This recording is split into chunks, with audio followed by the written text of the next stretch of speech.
a day through a new national call centre established since the beginning of the outbreak. Identifying new cases of the virus quickly through testing and rapid contact tracing can be 90% as effective as a vaccine in stopping the spread of the virus. But I cannot emphasise enough that speed is of the essence. The clock starts as soon as someone feels sick. If you have COVID, we need every minute to find the people you have been in contact with and isolate them before they are in contact with someone else. In short, if you get a sniffle or a sore throat or a cough, get advice and get a test quickly. Please don't be a stoic Kiwi. If you do your bit, we all must keep doing ours. That means continuing our strong border controls, hand hygiene and physical distancing, which have and will continue to be our primary wall of defence against COVID. They're tools that have worked. But we all know there is more to do. We may have won a few battles, but we have not won the war. We are still recording cases most days. New information about the virus indicates it could be spread prior to a person becoming symptomatic, meaning it can be passed on by seemingly healthy people. And the scientists who have advised us so well to date say there is still a chance of silent spread in the future, and therefore cases taking off again. So, today, I am announcing that Cabinet agrees we are ready to move into level 2, to open up the economy, but to do it as safely as possible. So let me set out how we will do that. On Thursday this week, retail, malls, cafes, restaurants, cinemas, and other public spaces, including playgrounds and gyms, can reopen. All will be required to have physical distancing and strict hygiene measures in place.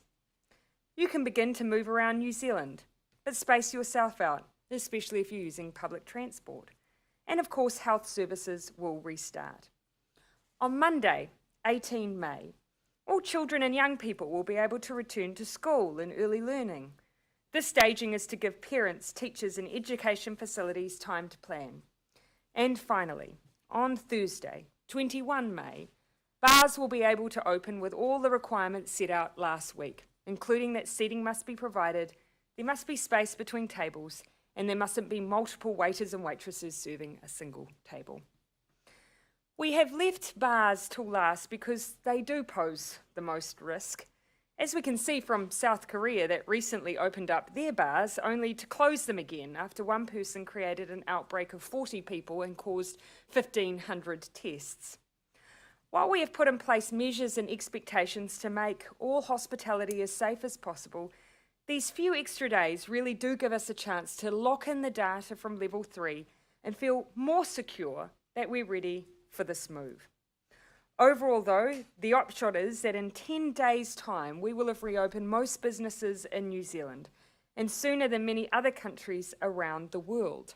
But that fits with our plan, and our plan was go hard, go early, so we can get our economy moving again sooner, and so we can get the economic benefit of getting our health response right. And so far, we have. But there does have to be a new normal. And that normal means that we will be breaking out of our bubbles. We will be around more people. But we can do that and get more activity going if we balance that with keeping our distance and keeping our social gatherings small for now.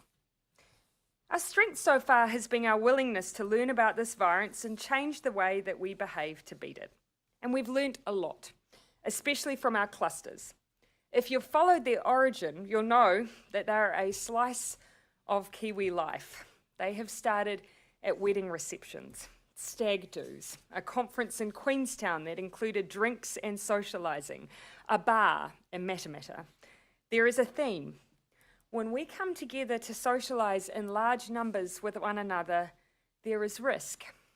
The best insurance policy we have for that risk is to reduce the size of our socialising for now. And that is what the Director General of Health has recommended that we do for now. Parties, big social events, or anything designed to be for mixing and mingling won't be allowed to happen for groups that are larger than 10. Gatherings at home need to be kept at 10. Church and religious events, weddings, funerals, stag do's, all limited to 10 for now. And if you're wanting to head to a restaurant or a bar, they won't be able to take group bookings for larger than 10. This, alongside social distancing, is our insurance policy. And why 10? Simple. If something goes wrong with a group of 10, that is much easier to contain, much easier to contact trace, much less likely that if something goes wrong, the whole country will have to experience more restrictions. That doesn't mean that you won't see larger gatherings of people around you. People, for instance, will be at the movies, but they'll all be spaced out. They'll be watching sports, but they will be spaced out. People might go to a show, but they will be spaced out. You'll see bars and restaurants open, but they again will be required to have people seated and spaced out. We have done what we can to prioritise opening up businesses, but just alter the way that we work within them for the next wee while. This strikes a balance between getting the economy moving, but also making sure we have got the next stage right. I know that many New Zealanders are looking forward to catching up with friends and family, and from this Thursday you can. But for now, as I've said, it just needs to be small. This is a transition out of our bubbles, where you can see people you haven't seen in a while. You just can't do it all at once. I should add, though, a particular note, because I have been asked this a few times. If you have a family that is larger than 10, we're not suggesting you throw anyone out of the house. We are being pragmatic. We just don't want you to have a large gathering yet. This is also one of the reasons that we have decided to allow travel again, as we signalled last week. Because it isn't so much the movement around the country that is an issue. It's actually what people do when they get there that matters. So go and see your mum. Just don't turn it into a massive family reunion while you're at it. Instead, maybe see your mum, visit a local tourism site, or support a local business. I do want to acknowledge we will be looking at these restrictions, these remaining restrictions, again in just 2 weeks' time. And if our numbers continue to look good, the number of people you can socialise with and hold events with will grow. And I do want to signal that. If our numbers are still looking good, we will begin to grow those numbers. Last Thursday, when announcing what Level 2 looks like, I said the key rule is to play it safe, that we all need to take individual responsibility for our actions and continue to behave like the virus is still amongst us, especially when in public and around people that you don't know. At Level 4 and Level 3, we had success because staying home meant we broke the chain of transmission. We simply weren't in contact with one another to spread the virus. At Level 2, we are now out and about again. Just about all parts of the economy are opening up again. What we have balanced in these decisions is how we can do that. Get those restaurants open, malls open, shops open, but how we can keep them open. That's why we're asking you all to be incredibly careful as we get back to a new, safer normal. None of us can assume COVID isn't with us. So with that in mind, a reminder of the golden rules of Level 2. Keep your distance from other people when you're out in public, including on transport. If you're sick, stay home. Don't go to work or school. Don't socialise. This should be a really low bar. If you have symptoms of cold or flu, call your doctor or healthline immediately and get tested. Wash your hands, wash your hands, wash your hands, and do it properly.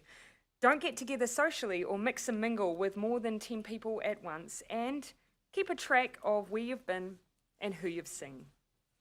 Your efforts, New Zealand, have got us to this place, ahead of most of the world, and without the carnage that COVID has inflicted in many other places. But there are risks ahead, so please be vigilant at Level 2. Irresponsible behaviour will take us backwards. Getting to this position early has saved jobs and businesses, but there is a long road ahead to full recovery, and things will continue to be very, very tough before they get better. We are looking to provide more support for the businesses most affected, and to do that soon. This week, the government will release our budget, our plan to respond to the economic toll the virus has caused. It will be, however, one of many steps that we take in our efforts to rebuild together. In fact, that is what the budget is called, Rebuilding Together. At its heart is the simple idea that our team of 5 million has united to beat the virus and must keep doing so, and now together we can also unite to rebuild our economy. And that there is an opportunity to build back even better, addressing issues like inequality or rundown infrastructure and challenges to our environment. The Finance Minister will have much, much more to say on that on Thursday.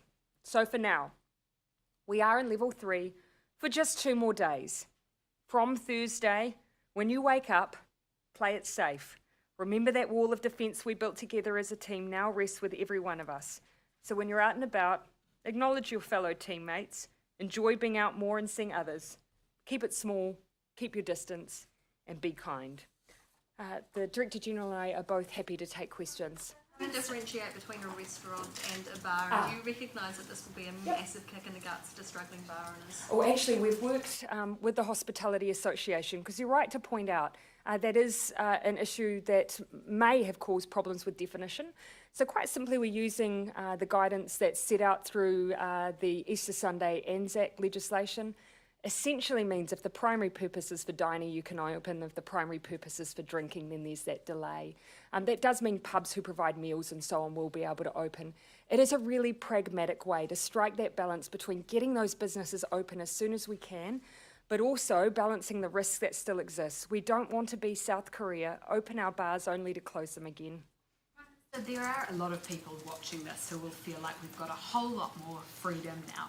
How will you police that 10 or fewer people in the homes? Because this is literally going into people's homes. Yeah. And look, in the same way we have really in level 3 and level 4, we've had the same expectation that people not have large gatherings in their home, and we continue to have that expectation. This is where we are really saying there's a lot of personal responsibility. Think about the role that you're playing in your community and for New Zealand. No one wants to go backwards, and so that's up to all of us.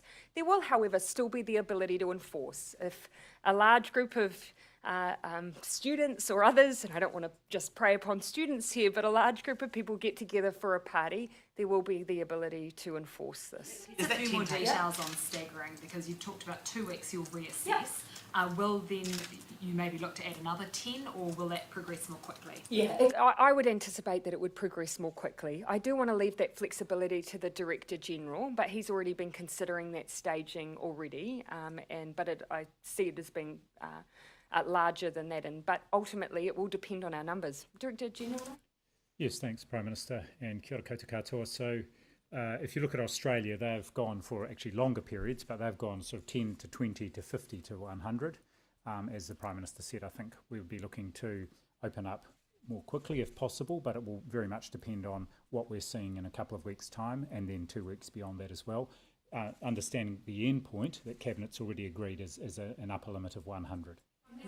Laying out the 2 details last. And no direction on masks, so is that something you've decided against, for example, on public transport? There's a requirement. So we're not requiring masks on public transport. The updated evidence review you've seen, and there is updated advice around PPE and including mask use for health workers, for some workers in very specific settings outside of health, and also for the general public. But for the general public, what I can say is we're neither recommending nor requiring masks. However, if you do choose to use a mask, that's fine, and just make sure you know how to use it safely so that you reduce the risk to yourself and others. Evidence from even the evidence from other jurisdictions, they're using masks a matter of course. That's not something the New Zealand government thinks is on the evidence required, or is it supply? Are there any other issues dictating evidence? It's not a supply issue, it's an evidence issue, and what I would say is the evidence is very much in the balance, and that's why you will find various learned commentators reaching different positions on this very issue. That doesn't mean that's our final position, and we will keep watching. but at the moment we're not requiring or recommending that the general public use masks. Surgical mask, it'll be surprising to many to learn a surgical mask, for instance, should be changed up to 3 times an hour. And of course, when you're changing it, you need to be very careful that you're not making any contact with the mask and ultimately that you're not allowing it to become damp through the entire period you're wearing it. And so making sure that it's worn properly, I think, is one of the reasons evidence really can often fall on either side when you're asking those outside of the health profession to wear them. Henry? Just to be clear, the limit of 10, does that take into account people inside that bubble already? So if the household has 8 people, 2 more So people... ultimately, to keep it nice and simple, we're saying don't let your gatherings be larger than 10. If someone wants to catch up with a play date for their kids, then often it might be easier just to take them out and meet up with a friend in the park. We are trying to keep this nice and simple, which is why we've said let's limit those social gatherings to 10. What do you make of NZME today, given the government basically a deadline at the end of May to create new legislation to allow NZME and stuff to merge? Interesting, given that's a commercially sensitive issue and not one that I'm going to comment on. And after laying out last week what level 2 would look like, there was perhaps a willful misapprehension on the part of some people that we had actually moved to level 2. Yes. So when we shift down, when we shift through the levels, does it become harder to police? Oh, look, well, one of the things I'm very clear on that is that as we give over more freedom, as we open things up further, and we are, then obviously there is a degree to which we are asking people to take responsibility for themselves out in that environment. We continue, though, to make really balanced decisions. We want the economy to be open up, we want people back in work, but to do that safely, we're asking people just to change their behaviour when they're out and about, and that is what we're relying on here. But I have faith in New Zealanders. People today, there's a lot of people are quite nervous about being back out in public en masse and around other people. Do you share that reticence? Well, I think that's why we've actually taken that into account. Ultimately, what we're trying to do is for any environment where there is risk, we've set guidelines to mitigate that risk. So for areas of hospitality, we've worked with them to make those environments safe for people to go into. Because ultimately, it won't be great for their business if they can't attract people into a safe space. So that's what we've done. We're opening the economy safely and then asking people just to follow the rules and the guidelines. Bill, do you think that do you think those people are right to be nervous? Oh, I understand why people are nervous. And one of the things that's been interesting is as we've moved down the levels, it has felt to people like there are loads of people out there, and they must be not complying with what the parameters are on that level. But actually, that's not my observation. Yes, it comes as a surprise because you suddenly see so many people around or so many more cars on the road. But actually, the vast majority of people I'm seeing are clearly aware of what is expected of them and are putting in a lot of effort, and businesses are putting in a lot of effort to help maintain the physical distancing and the expectations on them, and I have a strong sense that we will see that as we move to alert level 2. Joe? Okay, so just on this maximum number of 10, correct me if I'm wrong, is what you're saying that you couldn't have like a wedding or a birthday or something that would be more than 10 people, but you could take a group of up to 100 people to a bar, to a restaurant and do something similar? Fair question, and so that's where we're being really clear. The 10 is utterly consistent. If you want to go out to a restaurant or bar, they can't take a group booking of more than 10 either. You can't book out an entire restaurant for your entire party. It can only be 10. Multiple bookings of tables for a group of people that wanted to have a No, party? you cannot. No, ultimately, it is just if you are socialising with a group of your friends, you have to keep it to 10. The restaurant, however, can be open, catering for other patrons that are not part of your group, because ultimately people don't go to restaurants to continue to socialise with strangers. They're there with the group they've gone with, and that group needs to be limited at 10. Following up on that, for people planning weddings, for example, Hold off. so when should they start getting their diaries out again? Yeah. And so what we're doing, obviously at alert level 2, is increasing over time if we continue to see those numbers hold, the number of people that can socialise with one another. But for now, I imagine most people want certainty, and the best way to have certainty is just to hold off that planning for a while. Yeah, we've said the same. Again, drawing distinctions between church services where people do come for fellowship, they do come for community, and they do come to socialise with one another. And so that is why we've kept it consistent 10. But it is for now. We're saying 2 weeks, we'll review again and look to increase. And that is consistent with what the likes of Australia and other places are doing. We did really give hard consideration to this, particularly because we have been so moved by the struggle for families with funerals and tangi. But people come together for funerals and tangi to physically comfort one another. And so this is an area where we are hoping to be able to move soon, but for now we've opted for the safety of 10 and the consistency of 10. Argue with like a Sunday church service, though, not a funeral or a tangi, but that you could have the same social distancing that you Yes. have at the movies. I've actually had people from different community groups argue with me that they consider that it should be treated in the same way, that they do come together for fellowship, for community, to socialise with one another. And people who haven't seen each other properly for 7 weeks, that's a very natural inclination. So we've tried to be consistent there with the way we've rolled it out. I understand it's tough, but I'm hoping it won't be for long. Prime Minister, Yes, Prime Minister. and then I'll come back to you, Jackson. Is Yeah. Thursday the day for businesses that might require PPE, like hairdressers and beauticians? And could you Yes. also just Yes, it clarify is. what's happening with sport? Yes, it is. All of that is 11:59 p.m. on Wednesday, obviously, as we've used that deadline for everything. So essentially, it's everything that we've outlined in level 2, with the exceptions that I just set out in my statement, which is obviously those bars or those who tend to focus as their primary purpose on providing alcohol. That's from the 21st. Some of the details on sport, obviously, we're continuing to work through with community sport in particular, but that's guidance that's being developed at the moment. Just on one Jackson, point you just then I'll touched come on, to Ben pubs, and then back to pubs Tara. that provide meals, you've said that they will be able to open Well, if from they Thursday. currently open under those guidelines. Serve alcohol. Yes, yep. So in the same way that we operate under those who are familiar with Easter trading, Anzac trading, they can provide alcohol. Under the guise of getting a meal. But So the Hospitality Association knows well the way these provisions work, and that's why we chose them. They're a way that we can start to stagger those businesses who are primarily focused on food, and then leave a little bit later some of that higher risk, which is those that tend to be primarily focused on alcohol. It's something that the hospitality industry is very familiar with those provisions, and so it makes it easier for them to implement them. Did you endorse a gag order placed by your office on your ministers last Friday after the release of documents? And why doesn't your office trust your ministers? Well, I wouldn't characterise it as that, keeping in mind, of course, that the discussion we're having here is over the release of over 300 documents, and the whole purpose, of course, was to provide them transparently and then be available to answer questions on them as I am, as Dr. Clark has been. I believe Minister Shaw's also been in the public domain since Friday on those documents. The one thing I will say is I absolutely hear the feedback people have given around signalling earlier when they're coming. I know I gave some references to them being released soon without specific dates, so we'll look to do that in the future. And we'll also look to make sure that they're released in the morning, whatever the given day of the week is, because I know that that's caused a bit of angst for people as well.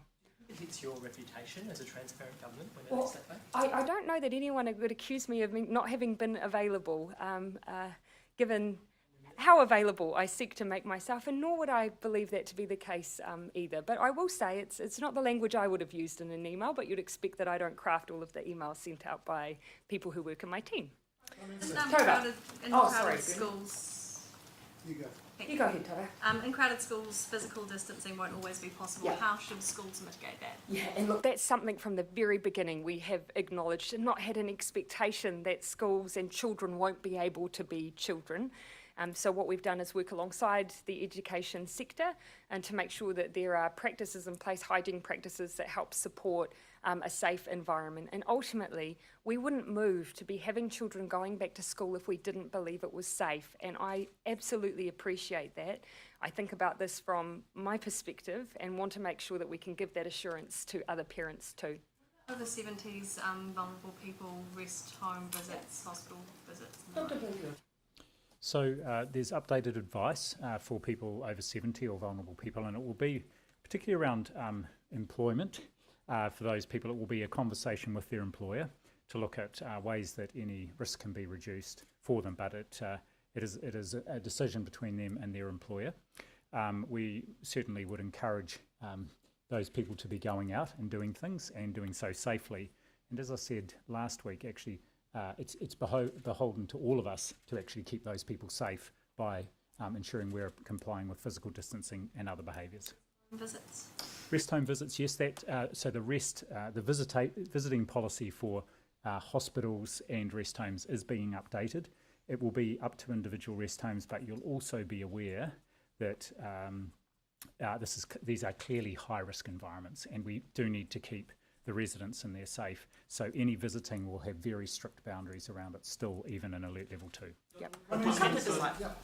What's the situation with the discussions around finding an agreement between landlords and tenants, or a code of contract?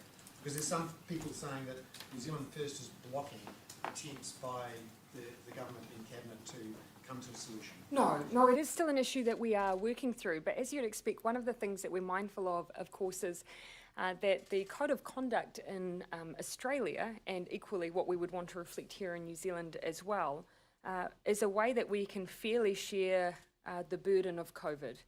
Whilst we predominantly think of, and this will predominantly be the case, predominantly think of it being those who are the tenants who are in the most vulnerable situation, there will be some scenarios where those who are the tenants actually may have a stronger fiscal position than, for instance, the commercial landholder.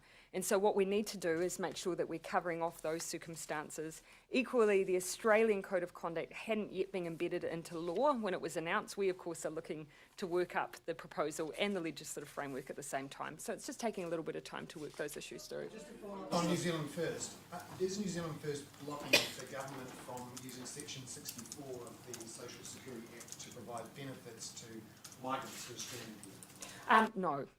All of the issues that we work through on a consensus basis. We all agree that we have people from the likes of whom in Queenstown are currently in a very difficult situation, which is why, as a government, we agreed tens of millions of dollars in support to allow emergency support for both accommodation and food to be provided to those individuals. Are you considering using that part of the Act to give benefits to migrants? As I've said a few times, at the moment we've found a way to provide the same support that would otherwise go to those groups without having to make legal changes to our social development regulations, and that includes actually being able to provide cover the cost of even accommodation.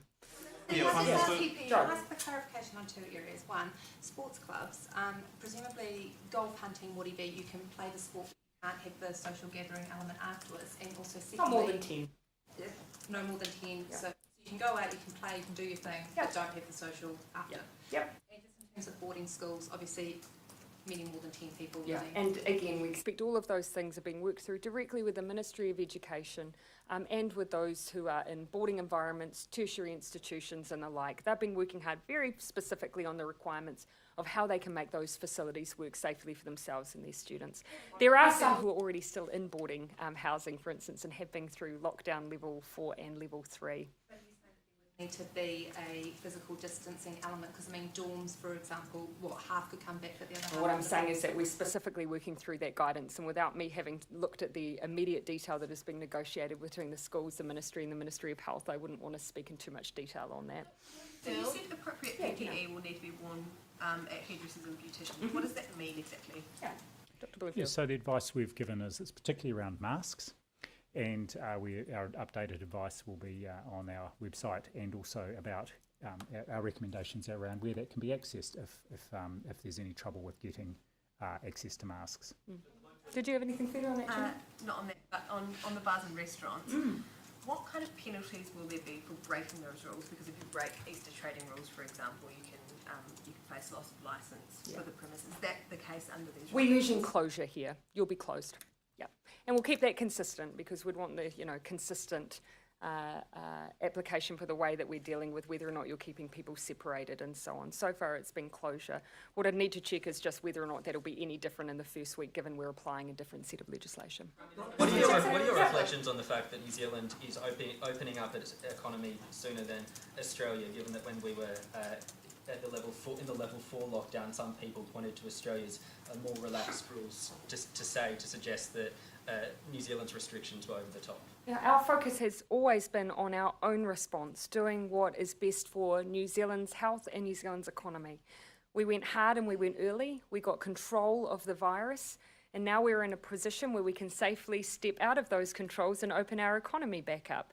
It doesn't mean that we don't have a new, safer way of operating, though. We do, and we're expecting everyone to apply those tools as our first line of defence. Keep your distance, keep up the hygiene, keep your gatherings small. That, though, means we can get business back. And so I think that is a small price to pay to keep people in jobs and to keep our economy ticking over. What do you make of the situation in the Manurewa electorate in which Louisa Wallace threatened to sue the party? Ultimately, we have processes that are for the party. That includes the process they have of running selections, local electorates running their own selection processes. Generally, they don't tend to interest the rest of New Zealand, but usually are confined to the Labour Party and a local electorate. So those processes need to run their course. I'm not intending to intervene in that. Bloomfield, Waitakere, when is the urgent PPE review due, and is there any indication it'll show failure? And also, after the outbreak, staff were stood down, tested, and work bubbles introduced. Have any other work bubbles been introduced in other DHBs? Oh, thanks. So the review was actually of the whole situation that happened there, and one of the reasons that the CE asked for that review to be done was because there had been very good use of PPE. And so they were trying to look and understand what had happened there, whether there was some environmental contamination. My understanding is that review was due to be completed at the end of last week. I haven't seen the outcome and report from that yet, but I will look at that with interest, because each of these reviews is undertaken to help improve not just our understanding, but what we need to change to make sure these situations are not repeated. I'm not certain if other DHBs have introduced the bubble type arrangement, but what I am certain is once that review is completed, the recommendations will be circulated to all district health boards, and we will update our national advice on the basis of what their findings are. Derek. Are DHBs going to test nurses and staff before they return to work? Yes, we are recommending that happens routinely, and in fact, the two cases that two of the confirmed cases today were a result of that testing, and interestingly, both nurses were non-symptomatic. And hadn't had any symptoms. They had been in isolation. So we had already been moved to a policy of routinely testing staff before they return to work in healthcare or aged residential care settings. And I think that reinforces the importance of doing that. What we're not sure is whether that means they are infectious, particularly if they're not symptomatic. But I think this is something that everyone around the world is still trying to understand better. They will obviously remain stood down and then be retested. Yeah. Can you talk about what might trigger a return back to level 3 and whether that might be applied regionally? Well, I'll talk to the first bit, and I think the Prime Minister may want to comment as well. We will be looking a bit like we have with the steps down, not just numbers of cases, but where they are happening, and of course our ability to get any cases and any outbreaks that might be occurring under control very quickly. And part of those controls may include some regional measures that are different for regions to help get what I call that ring fence around an outbreak. So that may mean that there are measures in place in some locations or regions that are, in a sense, more restrictive than maybe around the rest of the country until we're confident we've got an outbreak under control. Did 9 executives tell your government that stuff would shut at the end of May if some kind of deal with NZD was reached? And I know you're going to say commercial sensitivity, but are you prepared to let stuff fall over? Again, I think there's a lot of assumptions built into that question. Again, there's commercial sensitivity here, and there may well be more than one group that's involved in this scenario, so it's not for me to enter into any dialogue on that any further. Would you allow stuff to fall over? Prime Minister, the address to the NZX this morning, though, that was deliberately addressed to you as a government. That was an address to you. So how do you feel about the NZX being used in that way to try and force your hand? Well, again, I think I've already given my response on that. Down the back. With the 10-person limit, do you think that's going to have an effect on tourism operators, or would that? No, I don't believe it should. I mean, ultimately, what's most important to them is the ability for people to be able to travel regionally. And what we've balanced here is, look, let's open up that regional travel, but let's apply the ongoing restrictions to the thing that actually creates risk. And that's what people are doing together. So that, for instance, does enable a family, for instance, to take a small breakaway to some other part of the country and to engage in some tourism activity. The only thing it's stopping is them being involved in a large party while they're there. So no, I don't think it should stop that. Keeping in mind though, of course, this is what we're doing for the next 2 weeks. We will continue, all going to plan to continue to see that opening up. Yeah. Dr. Bloomfield, just a question about our corrections facilities. How many cases are you aware of in our prisons at the moment? We've heard that an Auckland women's inmate and a corrections officer have tested positive to COVID-19. So there are no cases inside our corrections facilities, and I've been working very closely with my counterpart at corrections since very early in this, and actually we moved very quickly because we could see what was happening overseas to ensure that anyone either working or inside a corrections facility was kept safe. One of our confirmed cases is someone who works for corrections but not in direct contact with prisoners inside the facility, and it was from some time ago, so that person was already in isolation and it was a family, it was a transmission inside the family. So I think we've done very well actually, and corrections have done very well to keep people inside their facilities safe.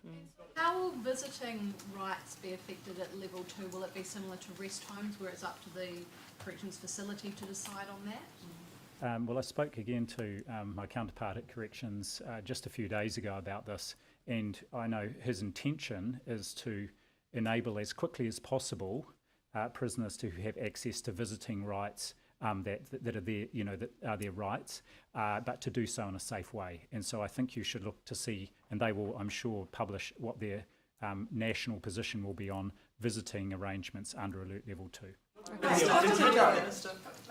Are you comfortable where things have landed in terms of level 2? Because while you've got sort of safe control around strangers in restaurants and bars and things, you've also got sports clubs and 30 guys on a rugby field playing together. So how do you balance that, and where do you land on sort of how safe it is? Well, you're right, it is a balance. We're coming into our Alert Level 2 in a very good position because of our hard-won gains that we have made under Alert Levels 4 and 3. So our advice was clear that we're confident we're in a position to move to Alert Level 2. The parameters have been put around it, in particular the group size of 10, I think will help. We had advised that, and that has been taken up. And in fact, there was only 1 point of difference from our advice and where Cabinet landed, and that was just we had recommended keeping bars closed for a further 2 weeks, and Cabinet has settled on 1 week. Yeah, and I just hope to give a little bit of context to that. Our view is that if we see any spike in cases, if we see any data that demonstrates to us that there is any risk, then of course we have an ability to act on that. But equally at the same time, we have put in place measures that we believe will mitigate some of the risks that were raised by Dr. Bloomfield. And so we feel we've landed in a place that balances out all of those issues ultimately. But not to take advice to At level 2, is it Prime Minister your business as usual? Will you continue to move around the country, or resume moving around the country, and will you move back to Auckland? Yeah, I actually, just for the pure logistics of the post-budget period, haven't got any plans to move immediately. But my intention is to act in the exact same way that I have encouraged other New Zealanders to. That's what I've done all the way through, and that's what I'll do at Alert Level 2. So that means that I'll be applying the same restrictions, but I'll also be looking to move around a bit more as well. What are you looking forward to about level 2? Are you looking forward to a prime ministerial beer or a haircut or a workout? Oh, I'm actually really looking forward to giving my sister a hug. I haven't seen her in a couple of months because I haven't been home, so that'll be nice. Yeah, Jenna. You decided not to take the advice to close bars for an extra 2 weeks. Sorry, what was that? Why did you not take the advice of the Director General to keep bars closed for a further 2 weeks? Yeah, we agreed that actually we are in the position to move into Alert Level 2, and we should do that in the safest way possible. So we struck a balance between opening up but actually putting in a delay of a week because it is one of the more riskier things that we'll be doing, but we do have considerable safeguards. We're requiring everyone to be seated, we're requiring everyone to be separated, and we're requiring that there's not more than one waiter or waitress serving a table. And actually Dr. Bloomfield believed that those were tests as well that would considerably reduce the risk.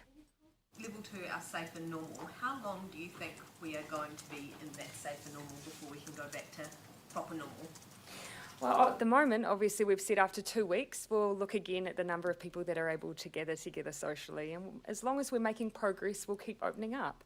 But we'll always base all our decisions on evidence. At the moment, though, what we've been guided by is how do we open up the economy but in the safest way possible? And actually, where the restrictions now are primarily falling is on us and our social lives. But that does lessen the impact that we would otherwise feel on business. You're talking about there, given that you have asked of bars to do effectively the same as what restaurants have to do with the seating and single server, why are they being discriminated against? Again, we still have to take into account primarily why people visit them. We are asking them to change people to change their behaviour entirely when they go, though. But you will have heard that actually Health had a different suggestion, which is push it out even further. Ultimately, we believe we reached a pragmatic decision, one that balanced off the issue you've raised, that we have put in controls to try and make it safer, with the suggestion of a further delay, and we struck down the middle with just an extra 1 week.